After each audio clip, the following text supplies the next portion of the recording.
What's up, guys? George Balekji here with Boston has entered the chat. But hey, check out the latest episode of Foxborough Rush. Keegan Stiefel and I go through Mike Vrabel, Elliot Wolf, Robert Kraft, and the new signed free agents for the Patriots holding their first public presser since legal tampering ended and the Patriots spent all that money to upgrade their roster. We also run through the latest news for David Andrews, released by the Pats, Jonathan Jones, and Dietrich Wise signing with the Commanders.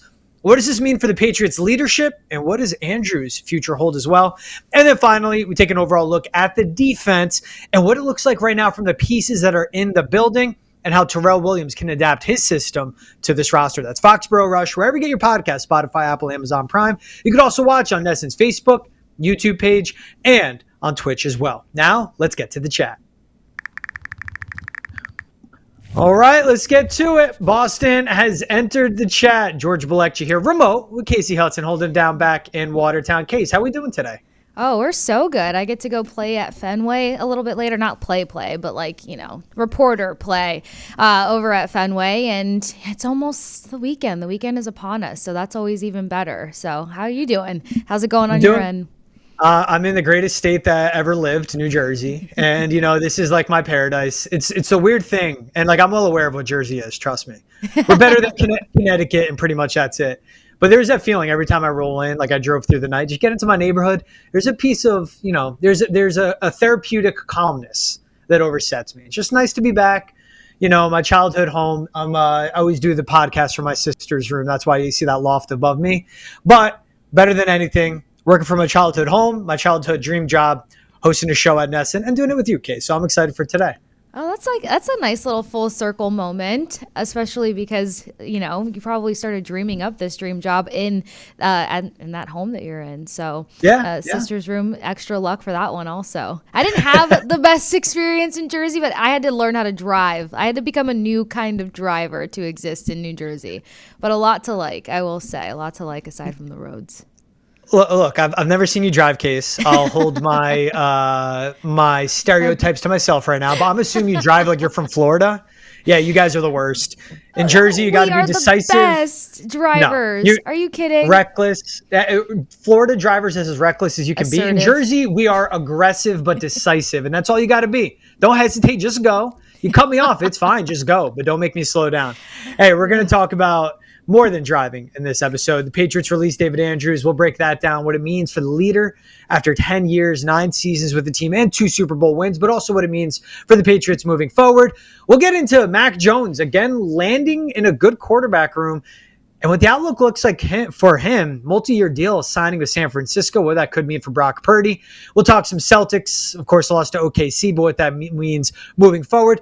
Natalie Nakase, the head coach of the new WNBA franchise Valkyries, also stops by the show. And then we'll talk some Aaron Rodgers, too. It's always fun. So, Case, let's get into it. David Andrews has been released by the Patriots. This is a guy that spent 10 total years with the team, 9 seasons, went from an undrafted free agent to 2-time Super Bowl champion, one of Tom Brady's all-time favorite teammates, a leader in the locker room, so consistent, so dependable.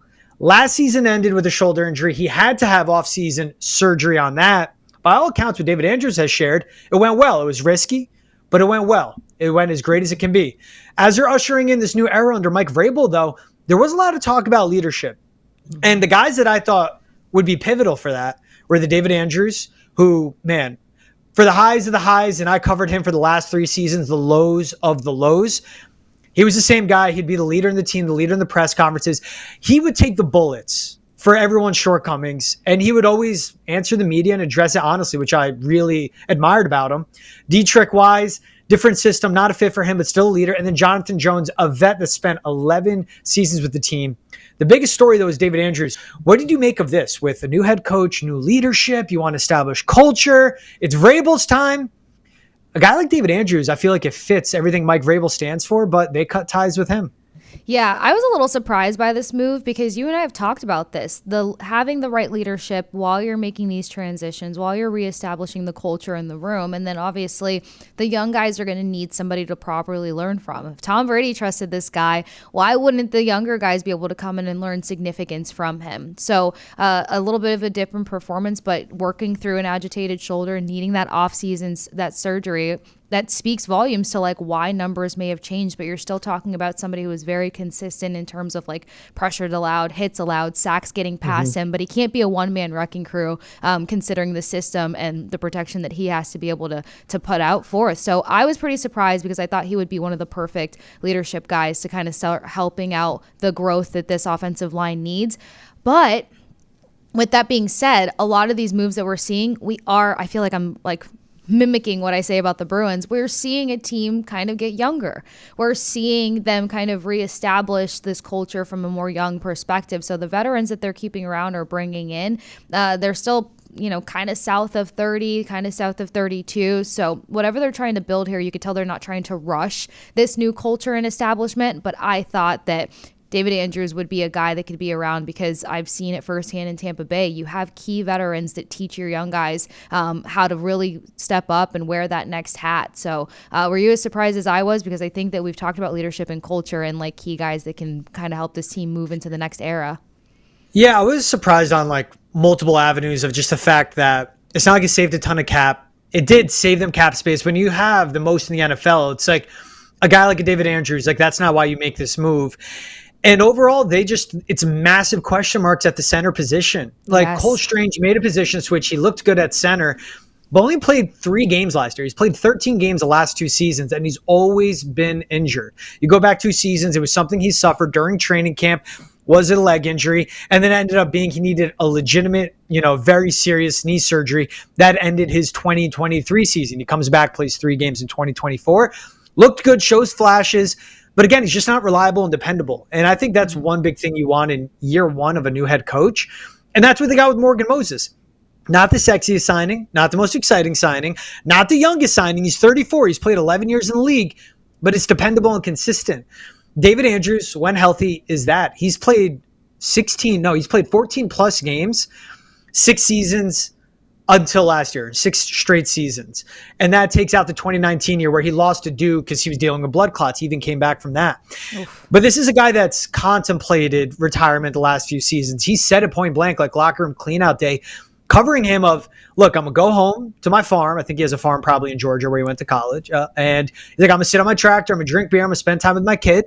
And I'm going to think about it. And he came back, and that was a big deal. Mm-hmm. And I think that was his same approach this offseason. This feels like the hard business decisions. Yeah. And I don't all the way agree with it. You need leadership. And why I admire David Andrews as a leader, he wasn't costing you a ton. Mm-hmm. He is a voice in the locker room that is respected and revered. And let's say you just don't like him as a fit for center. This is a guy I feel like, and maybe this conversation was had, I really don't know, but this is a guy I feel like if they went to him and said, David, we're going to go in a different direction. We're going to draft a young center and we're going to start him. He fits our new scheme. But this is also a guy that played for Josh McDaniels. Right. And I say that because covering the Patriots in back-to-back 4-win seasons, and I say it again, like game ends, they get their butt kicked. They're not even competitive. The offense is terrible. Mac Jones is throwing tantrums. Or you go back to last year where they're not even moving the ball at all. And there's just no consistency, no competency. It's just downright terrible. And that goes for the Jacoby Brissett games. He would go up to the podium, take every answer and question on the chin, and stand up for his team. But also be like, look, I'm not going to lie. We are downright awful. Mm-hmm. That's a guy that's realistic. That's a guy that's accountable. I think that's something you'd want in year 1. And as you have a new offensive line coach that is experienced in Doug Marrone, you have a lot of new guys on the offensive staff when it comes to New England. David Andrews comes off like the type of guy where he would say, look, I may not like it, but I want to be here. I want to play one more year. I want to give more to this franchise than I already have. So I'll buy in. That's a type of leader he's always led me to believe. This is what I picked up to talking to him in the locker room, talking to his teammates, asking them about David Andrews, and just what you pick up from like simple conversations where the camera recorder isn't rolling. And there are those like, a few minutes in a locker room, a guy's getting up or sitting down and they're, yeah, I'll talk. I got time. Why not? That's how he's always been. So this is why it surprised me. And this is a 3-year rebuild. Mm-hmm. And you look at free agency, the centers aren't that great. You look at their depth chart, like Ben Brown could be their backup center. That guy should be on a practice squad and nothing more. Nothing against him. He did a great job last year being thrust into a starting role in the NFL. This is the tough one to wrap my mind around. And I think you see by the reaction we saw from current and former teammates, people that have covered this team longer than I've been alive, pretty sure. From all that, this is something that was shocking in that building. I'm sure David Andrews is shocked by that too. Mm-hmm. You want to get young? Again, it wasn't a money thing. Like he wasn't carrying like a $12 million cap hit. It was minuscule in the framework of what this overall roster is, where I think this is a guy that, again, playing or not, he's a big benefit to have in the locker room to establish a culture, and also really big for a year 2 quarterback. So that's Kasey. I know I put a lot out there, but like that's as I think this thing through of why it surprises me. He's a pro. They need pros in that room. And if they want to say how bad the offensive line was, I mean, the guy was injured. He only played 4 games and then hurt his shoulder. Last year was more of a case of a really bad coaching staff. And David Andrews played well when he was healthy. So that's a tough one. You talk culture, you talk winning, and I'm the guy that goes, hey, I love Morgan Moses. I'm the guy that goes, I love Matt Collins, a wide receiver 4. I think that's great. But it's more to me than just the impact they have on the field. And even if they're not a starter, to just continue to raise the floor. There are moves to be made. The offseason's not done. This roster isn't done. I just don't know what else you have out there. And I understand you have Cole Strange, but he's a massive question mark. So I'm skeptic. I believe in a lot of everything Mike Vrabel has done. I love his coaching staff. I love the decisions they made. I've loved this offseason. I am skeptic of this decision. This is one that interests me. And guess what, Case? If David Andrews is on the team or not, I don't think I literally think it's a 0 on like the pH scale. He's not going to add wins. He's not going to take away wins. But it is like the culture moving forward. I'm just puzzled by this. And this is a guy too. This guy will have a red jacket one day, so maybe I'm getting a little too personal here. You don't cut someone that will be a Patriots Hall of Famer one day, in my opinion. Again, in a matter of this is a rebuild year 1 season. So I gave you a lot, Case. I gave you a lot. I know. No, you gave me plenty to unpack, but I love some of the key points that you made that I could build off of. The skepticism, totally agree. Because something else aside from the whole maybe just going younger thing, the reality is whenever you're in a transition period, you have to have certain guys in the locker room. And the picture that you just painted so perfectly, George, is what he means to the locker room, the vocal point that he can be in that locker room also. And when you're trying to help a bunch of young guys get acclimated and readjusted and supplemented into a new system, this is a player that's had to go through multiple coaches, multiple systems, and reacclimate himself. So the injury played into the reps and the snaps, but I mean, he still had a high snap count considering the injury, which just tells you a lot about the grit that he brings to this locker room. But something else to unpack that you said that I think is very important and why it's actually nerve-wracking that they decided to make the decision that they did. A second-year quarterback, you want to give him as much consistency as possible. Systems are already changing, coaches are already changing, and the biggest relationship on the field is between an offensive lineman, especially a center, and a quarterback to a number of ways. So being able to have an anchor like him, I feel like would have made this transition just happen a little bit more seamlessly. And then what's the plan after this? Because you touched on something else really crucial. The free agent market for this position, kind of abysmal. Anybody worth looking at already snatched up. I mean, Colts do a re-signing for, little to no money if that, but then Dahlman going to the Bears. Like, looking at the numbers that you can look at for the guys that you could have got without putting out too much bank, they're off the table now. So what's the plan here? And so I would have felt differently if there was a plan really to replace. You can't replace a guy like this after everything you just said, but if there was more of an established plan here, I don't really see the benefit of moving on from a guy, as you mentioned, wasn't going to be taking up money, brought a lot to the table in terms of like, I'll play whatever, I'll be second fiddle if need be, but I can help. I can be a leader. I can help with this transition from a leadership perspective. And if healthy, hey, I maybe can tack on a win or two because of my presence on the field, because I stand by that. The injury plays a lot. You can't have shoulder injuries and be in the trenches. That's a whole different mindset you got to have there. Yeah, and before this news even came down, like I think you go back weeks ago, talking like mock drafts with Travis Thomas and Keegan Stiefel. I'm like, hey, I love Jake Majors out of Texas. I love Jonah Monheim out of USC. Those guys are centers. But it was under the understanding that David Andrews would be your starting center. I did hold out that piece of maybe he won't be there because we don't know, he may retire. But nonetheless, whether he's on this roster or not, you needed that actual center. You have a 2.5 game sample size, maybe just 2 games of Cole Strange playing center. At some points, everyone moving except him snapping the ball. David Andrews is I say it again, like you had 9 full seasons of him proving to you, and postseason wins, 2 Super Bowl runs, like all of this experience of him saying, I am a center. Even if he was going to come back, Case, and I'm under this impression with the Morgan Moses as well, even if he only gets you to say week 10, like let's say with Morgan Moses, 34 years old, right tackle, has played through sprained MCLs, legitimate knee injuries, but toughed it out. It's just like a mother effort that you want up front for your team in the best way possible. Even if Morgan Moses only gets you to week 10, and then Caden Wallace takes over, because that buys you time to develop him, let him learn the system. Or let's say he gets you to week 5. And let's say it'd be the same with the Jake Majors or Jonah Monheim or Jared Wilson. Those are 3 rookie centers. Then that's doing the job. And again, with the minimal cap hit he's carrying, this is one of, I don't want to like cross it over, but you have to in a way. When the Celtics dealt Marcus Smart first, and Malcolm Brogdon was the only remaining point guard on their roster, that was one where everyone's like, wait, what? But I was there saying, okay, there's a move before the move. The offseason isn't done yet. Let's see. And then, of course, Marcus Smart ended up becoming Drew Holiday. Malcolm Brogdon ended up becoming Kristaps Porzingis, or maybe I'm flipping those. But like there was the moves where one brought in one star and the other one brought in the other. There could be a move tomorrow. Maybe it's a Daniel Brunskill. Like that guy's 31, 32. He has a connection to the Titans. He's played guard and center. That is a Titans. That is a Vrabel guy that would be on the cheap. You got the guy already in your door though. And that's where I wonder on this one. But it's one of those cases. And it's the same, again, going into a Boston sport. When Brad Marchand is traded to the Panthers, Don Sweeney, he knows more than us. Right. Mike Vrabel, this is one where I go, they know more than me, I think, certain times. They know more than me. And I think that's the one where you have to let go on it. And it's going to be hard for the Pats because, and I know a lot of people are going, well, the only guys linked to the old dynasty is now Joe Cardona and Jawan Bentley. All right, Joe Cardona is a long snapper. He's a good player. Jawan Bentley, I don't expect him to be with the team.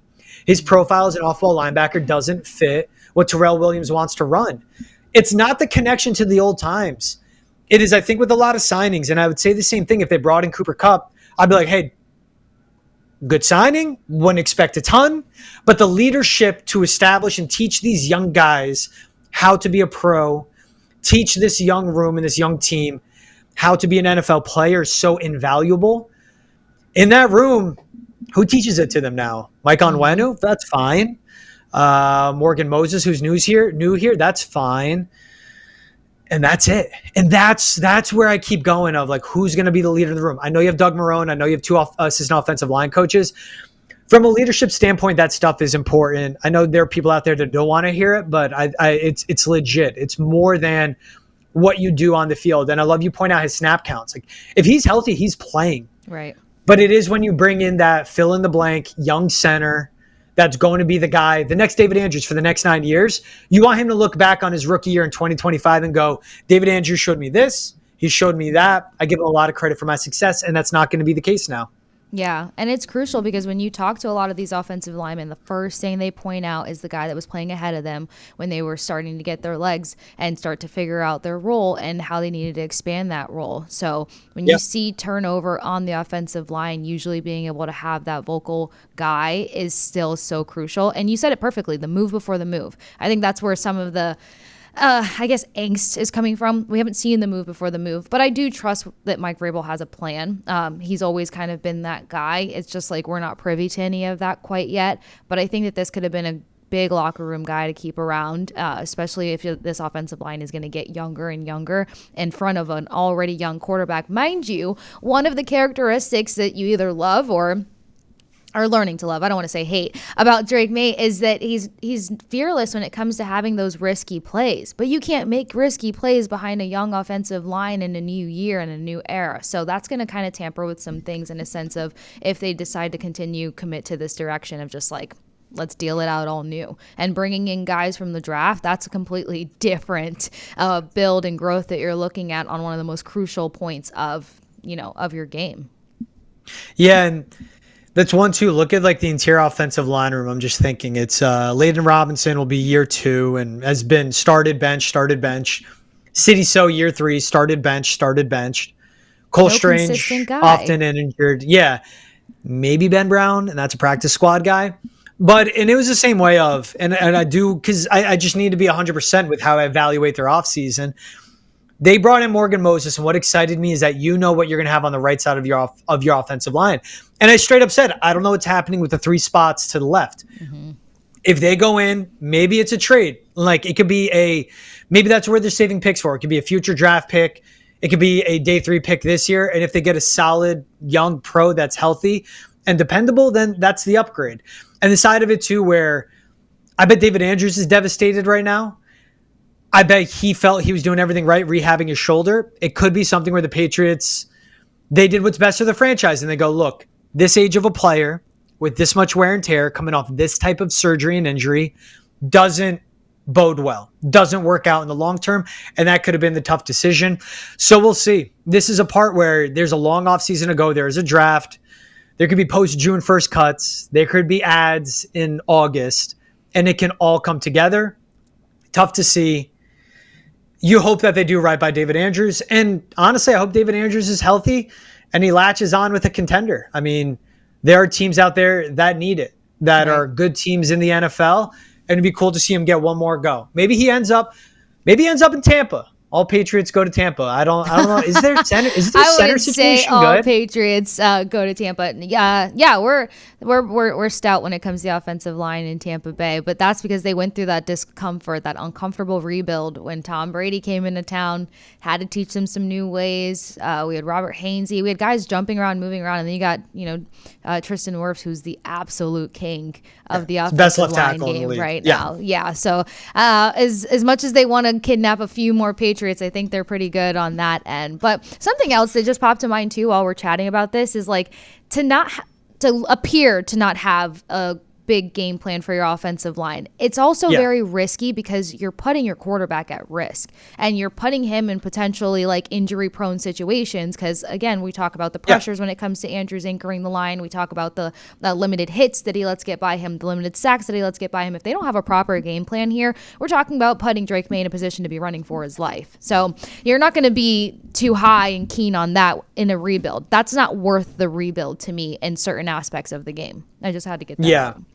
No, I agree. And that's what I wonder too. And it's just, you wonder what teams might pick him up. Josh Myers, the Packers lost theirs. It's just, you go into rebuild, it's multi-year. And that's just what I keep looking back to. It's end of an era for David Andrews. That's a guy that will get his red jacket one day. It's also the type of guy that like wouldn't care to make that a big thing. Mm-hmm. And I think that's what makes him awesome. Is that he's just like what you want. There's stereotypes that change, like what linebackers are now in the NFL and safeties. And even running backs, there are stereotypes that never change, and like what you want from offensive linemen. And David Andrews encompassed all of that. Like, it was cool to have covered him for 3 years, spoken to him very briefly. I'm not acting like, me and him like chopped it up on the side, got up. It was just whenever you spoke to him, super respectful, gave you his time. And I remember the one time he was like passing through the locker room. It was preseason game. He didn't play. And I was like, F it, I'm going to shoot my shot. Hey, David, you got 2 minutes, man. I would just love to interview you. And he was like probably on the way out after, again, not playing in the preseason. It's like, yeah, sure. Why not, man? Gave me 2 minutes, solid answers, doesn't hit you with player talk, like actually listens and answers, and just gave time. And I think like a vet at that point, and that was in the middle of that offseason where like Matt Patricia was the offensive coordinator and the O-line coach and everything sucked. He could have been prickly and be like, nah, I'm good, man. Just don't want it. I'd be like, fine. No, he gave the time. And again, like, the accountability for him always stood out to me. It was, you could talk about how he's one of the best centers in the league, how he's won the rings. He played for Tom Brady. Obviously, you can teach Drake May stuff, and he could be that guy to like mentor him. To me, it was just like the accountability matters. You don't always get that with players, but he always brought that to the table. For more on the Patriots, free agency, draft conversation, and all things Patriots football, be sure to check out the latest episode of Foxborough Rush. New episodes dropping every Monday, Wednesday, and Friday. Keegan Stiefel and I go more in depth on David Andrews, Dietrich Wise, Jonathan Jones, no longer with the Patriots, and also what the Pats were doing in the pursuit of Laramie Tunsil. That's the latest episode of Foxborough Rush, available on YouTube, Spotify, Apple, wherever else you get your podcasts. All right, Kasey, let's get to it now. We'll go trending. The funny news, it's always funny to see him land with new teams. Mac Jones signed with the 49ers, 2 years, $7 million contract. And what this is a full circle moment for is that There were the rumors that Kyle Shanahan in 2021 traded up because he wanted Mac Jones. They went with Trey Lance instead. All these years later, after giving up those 3 first-round picks, Trey Lance being a bust, but finding Brock Purdy in the 7th round, now he brings in Mac Jones. Great spot for Mac Jones to land because with Sam Darnold, with Josh Dobbs we've seen, with other quarterbacks that have been in San Fran, that's a QB room and a system you want to be in because that lengthens your career, whether it be a backup or it could be possibly becoming a starter again. Yeah, key thing to point out, good room to be in. You've got some QB-minded people and whisperers on the staff for the 49ers. And there's some fans that have been in huge support of the fact that Jones just hasn't had the targets. You know, he's kind of been in a Tua situation here or there. Do I completely stand behind all of that? Maybe not entirely. My only concern is, like, while there's quality staffers to speak into the lives of QBs and help them develop their game, 49ers haven't always had the best game plan. I mean, they brought in Trey Lance. Now all of a sudden it's like, well, we did want Mac Jones. And then it's like they didn't expect Brock Purdy to be their QB1, and then he ended up showing up just enough. So that kind of confusion for a guy who's still kind of finding his footing in the NFL makes me slightly concerned, but you know, it just depends on how he responds to being able to learn and be utilized in the mix of Brock Purdy, because we did see Brock Purdy go through a little bit of his own adversity, but it depends on what that roster looks like come fall, whether or not this is actually an outstanding move.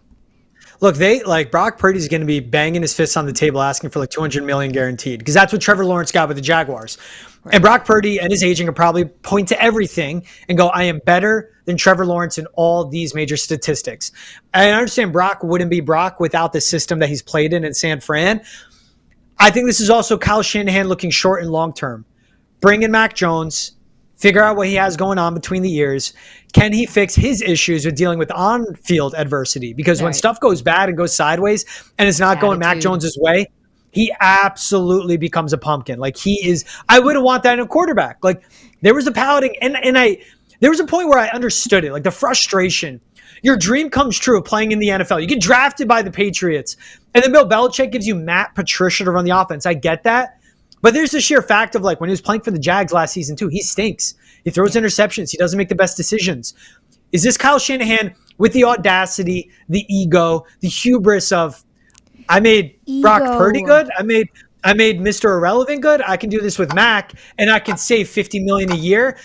Brock has shown in big games he has what it takes. He has stones. Mac is not that guy. But don't ever overlook ego. Yep, that you hit it on the head. Ego. I'm so concerned about it. Between Jones's attitude and Shanahan's ego, I don't know. I saw this situation and I was just like, red alert. I don't know how I feel about this, because the 49ers have had to face a number of adverse issues over the past 2 seasons. So they may have gotten to the postseason. They may have made it sexy last year, but what is Mac Jones going to do in the situations that they had to deal with? When George Kittle's not available, when this guy's not available, when you're without your Swiss Army knife for 7-10 games, like that, you have to have such a mental control. And Purdy is quite the humble guy. That's why he's in the position he's in today. Purdy's gotten you into Super Bowls. Purdy has gotten you to NFC Championship games. Like, you can't beat that big game experience. We've watched Mac Jones up close. You've covered him. You've talked to him. I've heard about him off the field. Not the guy I would want to roll through with leading my franchise. Leave it at that. All right, talking about more football. College Football 26 Deluxe Edition. I have to say Deluxe Edition. And like, if you're watching, see my facial expression. This is their cover. Oh my God. This is their cover. What are they doing? And I'm a big one of like, does a cover really matter? Like, it's cool, but then, it's the game. Seems like the cheapest thing. I love they have Jeremiah Smith front and center. They have, I'm going to blank out his name, Ryan Williams, the 2 best wide receivers in the league. But it's dark. It's not well lit. They just threw a bunch of players together. Like, they went cheap. They straight up went cheap. What is James Franklin doing there? Because this guy seems to hate anything that has to do with anything. This cover stinks. Case, I would never think I would have a take on a cover of like, other than why isn't this guy on it? This one's terrible. This is downright awful. They could have Reggie Bush getting his Heisman back on the cover. If this is how they shot it, I'd be against it. Like, what? It's a big comeback for the game. This cover sucks. No, you're going to walk past this cover in the store if that's how kids even still shop these days. First of all, I have to say this. This is my first. I waited to see it You guys told me how bad it was, but I needed to see it like while you and I were chatting on air. And my soul has just left my body because, first of all, it looks like somebody missed their deadline with getting in the team photos and then quickly shipped this off because it was like job on the line. The lighting, as you already mentioned, terrible. It looks like, the preseason pictures that the team tries to get after training camp when the guys have already thrown up their insides about a total of 27 times. That's what this photo looks like. You're not going to walk past this and be excited to pick up this game. I don't even understand how like this leak is potentially even being considered for the cover because that's so bad. Pick one player. Just put one guy on there and like call it a day. Add some lighting, get him a ring light, but that can't be for real. That's somebody missing their target deadline. This is like you gave the entry level or the intern an iPhone, said take a photo, uploaded it, and then you like put it into AI. Give this effect, do that effect. You threw the wrong filter on it. Actually, no. This intern threw the wrong filter on it. They took the picture with the flash on in the dead of sun. So, like, you're getting the contrast issues going on there. And unfortunately, this kid just missed their opportunity because this is not well. This is so bad. This is like anything else. Like, this had to go through, like, approval in multiple levels. Like, the intern took a photo. It's the same thing as the MLB hats we talked about yesterday with like the T covering the X in Texas, like for Texas Rangers. It's just like, who approved this? And that's so like, bad. That's like this cover is awful. It's just downright terrible. And it doesn't seem for real, honestly. Like you can't even make out half of the players. I had to sit there and like read who's on the cover of this because I couldn't tell you who anyone is. And it's not for a lack of watching, that's for sure. It's the color contrast. And in the day and age of NIL, you got to pay people to show up for that shoot, and you lost money. They paid. Yeah. Yes, exactly. It's just, I don't know. Budget misplaced. All right, how about this? So SGA dropped 34 points. He had a 34-5-7 line against the Celtics. Ended up beating the C's last night. Great game. 118-112 Wednesday night. So what Converse did, who is right next to TD Garden, Boston-based company, was founded in Malden, owned by Nike. They threw up SGA's logo on TD Garden, on the Prudential Center, and basically everywhere they could throw it around Boston. SGA came in. OKC Thunder had beaten the Celtics twice. And then SGA, more importantly, Converse did that. What do you think of this? Boston-based company, obviously like the historic connection of what they did with like Larry Bird, Bill Russell, all those guys. Thunder beat the Celtics in the Celtics building, and then Converse, again, Boston-based, owned by Nike, threw up the opposing guy's logo all over the city. Like, Boston's the type of city that's going to go, maybe if I was going to buy a pair, I'm done with Chucks now. You don't do that. It's mean. You don't do that, especially when the home base is right here. And plus, I mean, who's been the better team all season long? Celtics. So it's not anything to be too alarmed about. But this was shocking in a sense of like where the HQ is, you kind of have to have that lean of loyalty. And you're not seeing it when you're throwing the opposing logo up everywhere. Like, it's not a dire situation to where the Celtics are having this like inconsistency, these massive blowouts out of games. And then it's like, all right, we got to think company. We got to think the league as a whole here. You're not in a league as a whole situation. So driving by that in Boston, a little pitiful, a little painful to say the least. What did you make of that rudeness? I'll say I've never seen SGA's logo before. I don't understand that logo. I don't think it's good at all. Let me Google quick. Not bad. I wouldn't wear these. Timidly convinced. Yeah, like as you can tell, I'm really confident in these shoes. So the one thing they did is they got SGA's logo out there. I'll give them that credit. True. These shoes are pretty ugly. Yeah, these shoes are bad. From an advertising perspective, you're gonna make somebody look twice doing something like that. Yeah, like smart. You put his logo out there. Smart.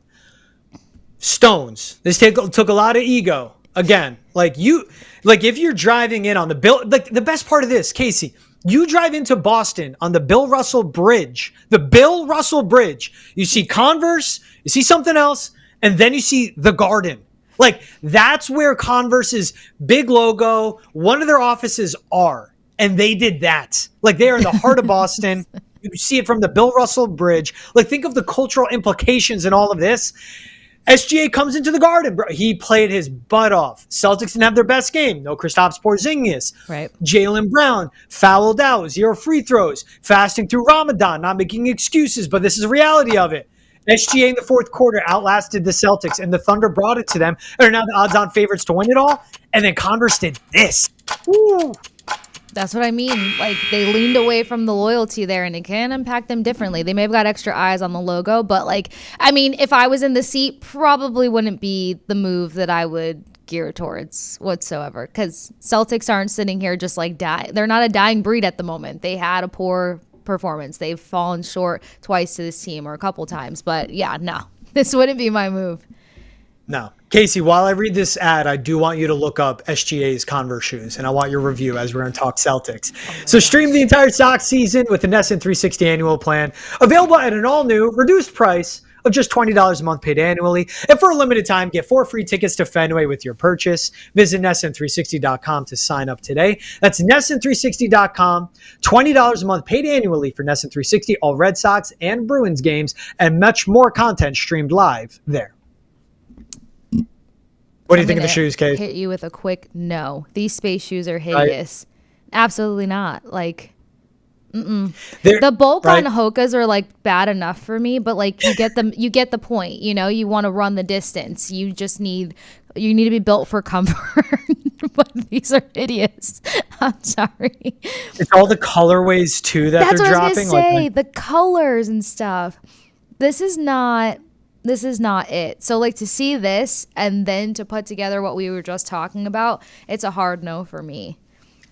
Hey, and keep in mind too. Yeah, keep in mind too, like New Balance still holds it down. New Balance has good shoes all around. Like that's just what the Switch is. And I love New Balances. Love my 860s. I love my 550s. I'm always looking for new pairs of 2002 Rs. Like just comfy. And I never thought I'd be a New Balance guy. Right. Trust me. But they're making a comeback. They're doing a good thing. That's what Converse has to think of this. And you know what, Case? I think after this episode, any chance we had at a Converse sponsorship, gone. But hey, NBs, New Balance, we're still here. I'll take that risk because New Balance, I could use a few pairs. And I'm a Vans girl. I've always been a Vans girl. So no one can tell me nothing. Yeah. Good kicks talk. One person's shoe I do love is Tatum with his new Jordan's edition of shoes. Again, Converse owned by Nike. And you had a Converse athlete beat a Jordan athlete in the Garden, and they threw that up. But here's Jason Tatum talking about the health of the team after that loss to the Thunder, and also what they need to do moving forward. Feel really good. Feel a lot better when we have everybody, whenever that is. And looking forward to having our full team at full strength for this last stretch. Just kind of fine-tuning things up, getting ready for the fun part of all of this. Should be a lot of fun and excited to be up for the challenge, whatever that may be. So that's Jason Tatum talking after the 118-112 loss. Now, Tatum had 33 points, 8 assists, 8 rebounds, played stellar, 12 for 23 from the floor. But the Celtics as a team, 20 for 63 from 3. But from shooting 15 for 36 in the first half from deep, they were 5 for 27 in the second. This was a shot for shot. They had the barrage in the first quarter, hit 9 threes, but ended up losing. This Thunder team is legit, Case. They weren't 100% either. Like, no Jalen Williams, who you can say is their second best player. There's 2 Jalen Williams. I'm talking Jalen, not Jaylin. I love both J-Will and J-Dub. But this is also a Celtics team. No Porzingis. He's still out with an illness. He's missed 7 straight games at this point. Jaylen Brown did not play well by all admissions. He would say that too. And again, fasting through Ramadan, not making an excuse, but that's legit. Yeah. Like, if we found out a player played poorly and the night before they were out smoking hookah and drinking beer and they were hungover, we'd be like, well, yeah, that's going to affect your game along with being critical. Fasting, and I'm not criticizing anybody of doing this, like recognizing their religion and going through the practices, of course, like do your thing. But like that's something that has to be recognized too. Say all that where Jason Tatum's like, yeah, we got to be healthier. We got to be better. That's a good Thunder team opposite. What the Thunder did well was defensively they can match up. They have a lot of ball handlers. On offense, they're able to switch. And with the multiple scores they have, they were able to hunt down matchups. I'm talking of like getting a Carson Wallace matched up with an Al Horford. I'm talking about getting Henrik Williams open in the corner. And in a way, like the Celtics look sluggish on defense to a point. And on the opposite end, what the Thunder do well is blitzing the Celtics ball handlers on the perimeter, not letting them get comfortable even before they get to the three-point line, forcing the ball out of their hands, and not letting them settle down in the second half. Can the Thunder play that type of defensive approach for 7 games? Will the Celtics shoot this poorly for 7 games? Will they have Kristaps Porzingis for 7 games? This is more than a regular season conversation, Kasey. This is when you get a team for a postseason series. And the only way we'll see these two teams is in the finals, which Ante Campbell and I picked Celtics in 6 before the season to beat the Thunder. Check out Hold My Banner for more there. If you get the Celtics in 7 games, will they shoot this poorly? It's out of character for them to go 32% from deep. But will you get the Thunder be able to keep up this defensive intensity? I don't know. It's just 2 games. The Thunder won both times. Celtics played better in the second matchup, but losing at home, especially 4 minutes down the stretch with no Jaylen Brown, who fouled out. That's what raises the radar for a lot of fans on the status of the Celts right now. Yeah, well, the key thing that popped out to me, and it's funny because my friend John, massive Celtics fan, he's just like, it's the poor coverage, it's the poor stoppage on the perimeter. And I was like, okay. And while he was sitting there just pouring his heart out as to why he did not want to see another loss come to the Thunder, it just came down to that. The Thunder are one of the better teams when it comes to offensively or perimeter game offensively. Some people didn't think that it would be that big of a deal because percentage wise it's gone down a little bit this season, but not enough. I mean, if that's kind of been your key game, hitting it up on the perimeter, then that's going to be something that no matter how much your percentage drops, that's going to be an element that you have over your opponent. And Celtics without Porzingis, he's somebody that helps out with some of that perimeter defense. He's also somebody that comes in strong in that rebounding category. So just kind of helping out the team in that way. But moreover, I mean, it's not worth hitting the panic button. I think it's something that they'll work through. I remember at the top of the season, something else that people talked about a lot was like the Celtics are a team that kind of falls apart a little bit when you force them to pass too much. So something that the Thunder just kind of has a capability of doing also. But it's a completely different game in the postseason. And with health being on the Celtics side, knock on wood, I don't think it's anything to fret about just now when somebody has your number during the regular season versus what changes in the postseason. Yeah, it's just how you match up with teams. And my big thing with the Celtics is putting up 63 threes is just insane. But that's what they're going to do. No matter what, they want to shoot around 50 threes plus per game. And it's for Joe Mazzulla, it's a game of numbers. And for Joe Mazzulla, it's a game of averages or more of a series of averages. And I just go back to their postseason losses last year. A, without Kristaps Porzingis when they've lost because he suffered that injury earlier. But also B, it's that it was the opposition is hot, Celtics are cold. It's how they lost to the Heat. It's how they lost to the Cavaliers. They ended up sweeping the Pacers. I could be mixing it up there. It was so long ago. But again, and it's how they lost in the finals at 1 game against the Mavericks. And it's a law of averages with Joe Mazzulla. We're going to go out. We're going to play our game. We do not care. We're not going to blink. We're not going to flinch. And we're going to go that route. What worries me with all of this is that this is a big Thunder team. Like SGA is their initiator and scorer, just like a Jason Tatum. Mm-hmm. It is insane to fathom that at their size, how big both the guys are, how good of shooters they are, how crafty offensively and how deep their bag is. But they initiate both offenses and they have multiple ball handlers around them that they're both deep. They both play in the perimeter. And this Thunder team isn't as big as the Celtics, but they're built in the vision and in the dream of the Celtics. They have Chet, they have Isaiah Hartenstein, who are very smart moving without the ball in their hands. Both can be rim protectors, setting screens for other guys, and both have a good offensive package and complement each other. And on the floor at the same time, Chet is just a stretch 4 at most. Hartenstein is their 5, and that's how the Celtics can be. Do you get Kristaps Porzingis back? He's dealt with this illness since late February, since post-All-Star break. Did he get it when he was on that trip, wherever that photograph was him with the beach? I don't know, but this is what you have to think about. Do you get him back? You're going to need him for a team matching up with the Thunder. Now, talking about all these adjustments, and I mentioned the law of averages that Joe Mazzulla plays with, we had Natalie Nikasi. She'll be the head coach for the WNBA expansion franchise, the Golden State Valkyries. She was on Hold My Banner with Travis Thomas and Ante Campbell. Listen to her right here talking about what she's learned from being around Joe Mazzulla. I actually have shadowed Joe Mazzulla a little bit because my connection with him. Yeah. Oh, hold on, follow up. Tell us about that, Coach. You can't just gloss over that. I mean, I think to keep it short and sweet, the reason why I wanted to shadow him was because he was the youngest coach in NBA history to win a championship. Right. If that doesn't stand out, to me, that was pretty much like, how in the hell did you do that? Yeah. You know? And so for someone being young as well, I admired that. You know, I admired someone who coached players that are very similar to their age. That to me is very, very tough. It's very tough to gain the respect and the authority that, you know, coaches normally, you know, come with. And so, and just the way he even got, you know, the job, like that's just, it's just all very tough, you know, situations that I really kind of wanted to pick his brain. And what I've learned by shadowing and talking to everyone on his staff is like, they're just very well connected. I think that was the beauty. What I saw was the practice that I was able to watch was, I didn't know what coach was number one, number two, number three. Obviously I know Sam Cassell, who's a close friend of mine, but I couldn't tell. And I think with that type of camaraderie, I think that's really special. I think that shows a lot about his staff and like how they gel together. And I think that feeds into the players. Really cool from Natalie Nakase. Check out the full combo. Check out the latest episode of Hold My Banner. Awesome combo with her, Travis Thomas, and Ante Campbell. What's cool to hear about that case is that Natalie Nakase, she's 44. Joe Mazzulla is 36.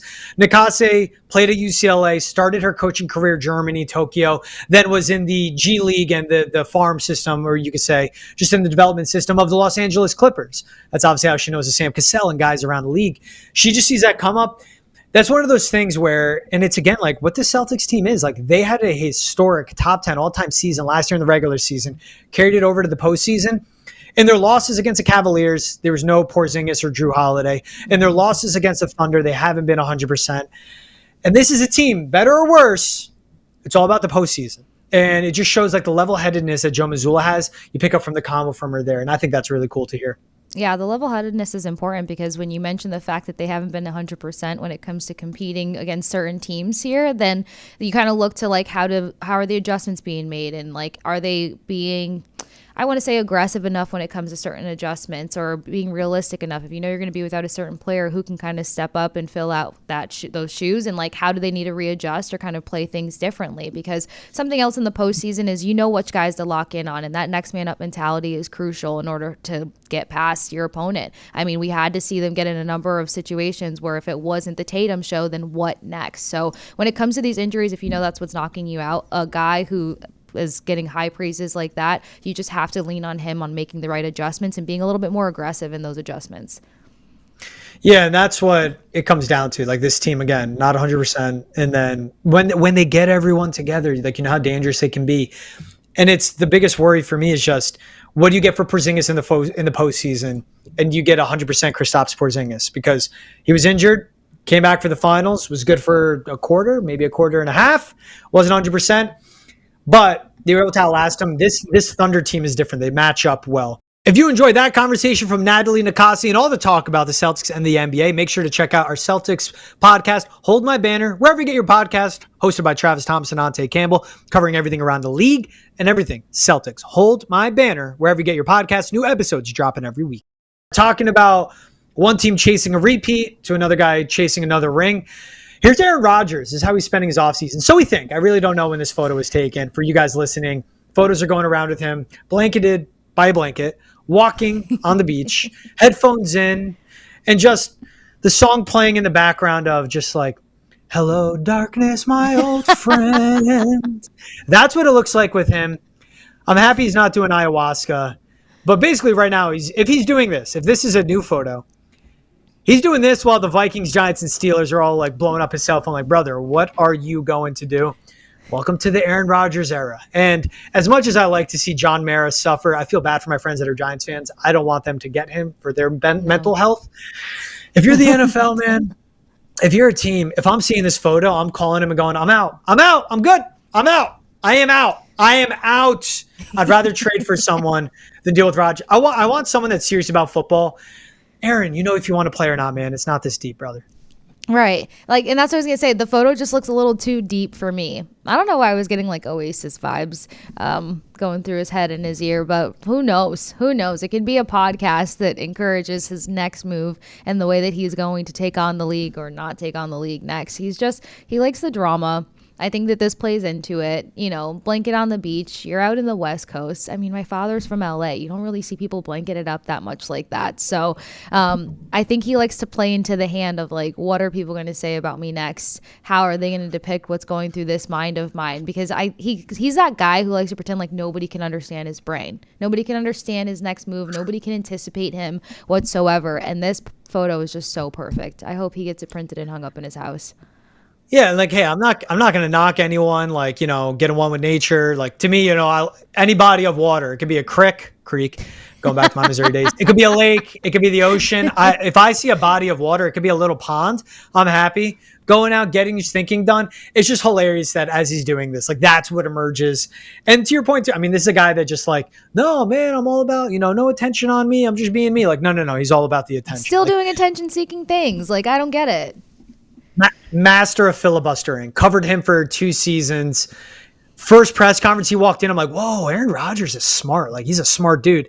Then you get through it, and then the Pat McAfee appearances, you're like, oh, he knows how to sound like the smartest guy in the room. Knows how to talk. He understands how to talk a ton and just kind of like mentally beat you down where you're exhausted. Yeah, sure, whatever, man, whatever you say, you know? Like, that's what you get with him. And he's doing that with these teams. She's Kasey Hudson. I'm George Balekji. This is Boston's End of the Chat. Appreciate you guys making us a part of your day. Have a great weekend. We'll see you guys with the new episode on Monday.